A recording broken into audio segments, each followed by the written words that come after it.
صديقي المليونير، اهلا وسهلا بيك. النهارده هكلمك عن ازاي تستثمر وقت الازمات. انا عارف ان كان زمانك مليونير دلوقتي، بس شويه حاجات بسيطه اثرت على اجمالي ثروتك، زي كورونا وحرب روسيا واوكرانيا والتضخم الاقتصادي اللي عمال يحصل، والامريكا اللي اجتمعت 6 مرات في السنه عشان خاطر تزود الفايده، وارتفاع سعر برميل البترول وازازه سبيروس باتس. لولاهم كان زمانك محافظ على فلوسك وما كناش في الوقت الصعب ده وتدور على اي سبوبه تمسك فيها بايديك واسنانك. طبعا بتسالني انا واصدقائي زي ايلون ماسك والناس اللي زي دول احنا بنصرف وبنتعامل ازاي في الظروف اللي زي دي. اولا يا صديقي، في قاعده مهمه جدا لازم تعرفها قبل ما تبدا في اي مشروع او اي استثمار. لازم تكون عامل حساب للكوارث والمشاكل المفاجئه قبل ما تحسب المضمون او الدخل اللي ممكن يدخل لك او الطريقه اللي ممكن تبيع بيها او التسويق او نجاحاتك، وده اللي هو بيطلق عليه فن إدارة الأزمات. هوضح لك بمثال. مثلا عندك بلد زي اليابان. البلد دي زي ما كلنا عارفين اتشملت في الحرب العالمية الثانية بقنبلة نووية هدت بلدتين من عندها. بلد بتصحى كل يوم بزلزال أو بركان، ومن كام سنة اتهدد بتسونامي، وده طبعا سبب مشاكل كبيرة ملهاش آخر. ورغم كده هم من أقوى اقتصادات العالم، لأن هم عندهم دايما خطة طوارئ أو خطة بديلة، فما بتحصلش عندهم حالة ركود أو أزمة اقتصادية عملاقة زي اللي حصلت في 2008. أنا عايز أقول لك إن في شركات كتيرة جدا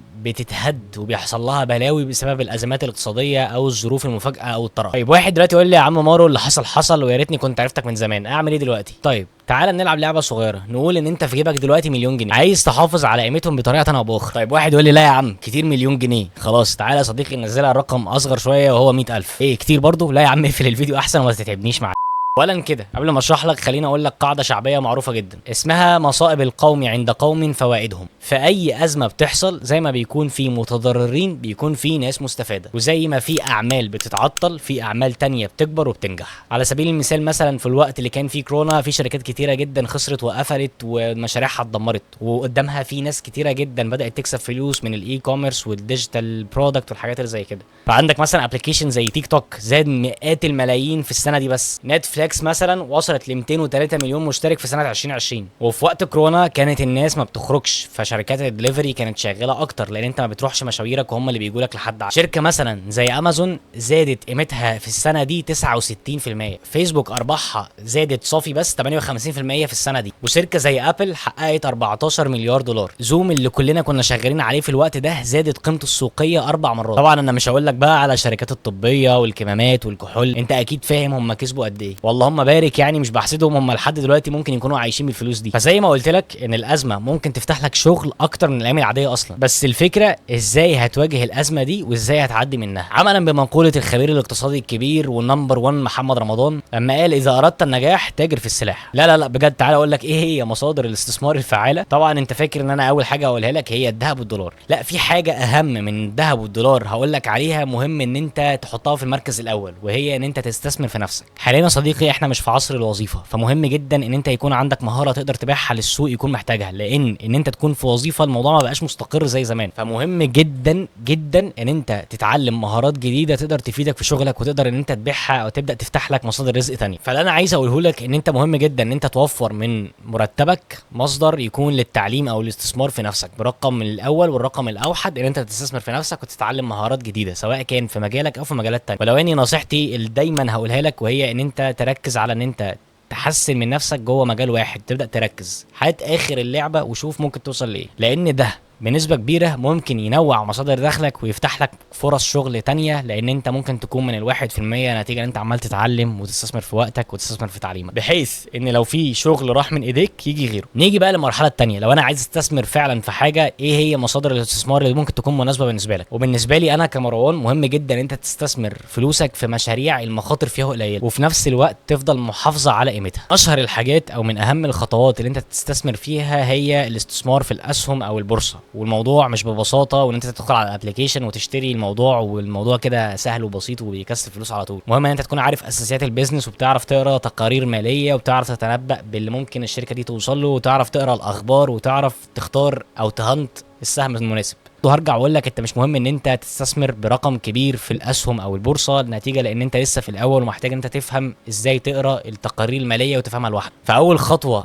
ممكن ان انا ارشحها لك، ونتيجه لان انا اتلسعت منها قبل كده، وهو اقول لك ما تحطش فلوس اصلا في الاول. جرب تعمل الموضوع كسيميوليشن كده، او تجربه بطريقه او باخرى من غير ما تحط اي فلوس، علشان خاطر ما تخسرش فلوس في الاول وتفهم الموضوع ماشي ازاي. الاستثمار في وقت الازمات بالطريقه الانسب او في الشركات الانسب بتروح اكتر ناحيه ان انت تدور على لما الناس يحصل لها المشكله دي هتتجه لايه، او ايه الحل اللي ممكن يحل المشكله اللي بتواجههم.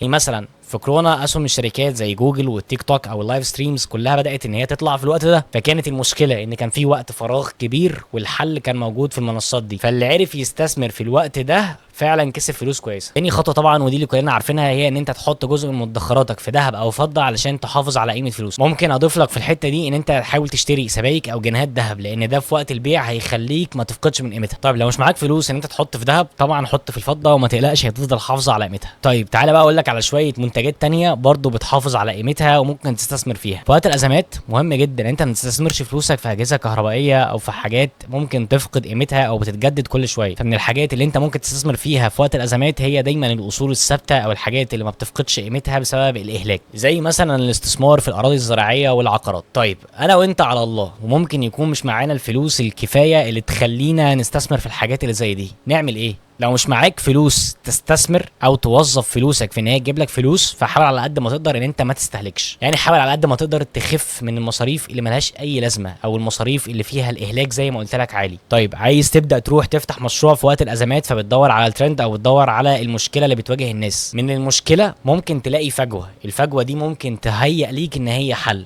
دور ان الفجوه دي يكون فيها سوق فعلا، لان ممكن الفجوه دي تكون وهميه بالنسبه لك وما يكونش فيها سوق والناس ما تبقاش فاهمه انت بتقدم ايه. زي ما شركات كتير جدا فتحت في وقت كورونا او فتحت في الوقت اللي بعد كورونا وقدمت حاجات فيرتشوالي، ولكن فشلت فشل ذريع لان الناس مش فاهمه هي بتعمل ايه. فعلى قد ما بتدور على الفجوه اللي جوه السوق، اسأل نفسك دايما هل الفجوة دي جواها سوق ولا لا. من القواعد المهمة جدا برضو في الاستثمار هي ان انت ما تمشيش ورا الفومو او الفير اوف ميسنج اوت. يعني ما تحسش مثلا ان البيتكوين فاتك، والبيتكوين ممكن يطلع قدام، والايثيريوم مش عارف هيحصل فيه ايه، والعملات الرقمية مش عارف هيحصل فيها ايه، العقار ده ممكن يفوتك، والحاجات دي كلها بتسوح. وزي ما بقول على طول، على قد لحافك مد رجلك، فدور على المشكلة اللي انت تقدر تحلها وتقدر توافي حلها. وبس كده. اجمل استثمار تستثمره في وقت ازماتك هو ان انت تستثمر في وقتك وفي تعليمك. ما تمشيش ورا الترند وما تحسش ان فاتك حاجه، وبص على اللي في ايديك دلوقتي ودور على المشاكل اللي انت ممكن تحلها. قلل من استهلاكك وحاول توظف الفلوس صح وتفهم طبيعه المال وسيكولوجيه المال اكتر. وبس كده. اتمنى ان انت تكون استفدت من الحلقه دي، فلو عجبتك ما تنساش اللايك والشير واعمل سبسكرايب لو انت بتتفرج على اليوتيوب.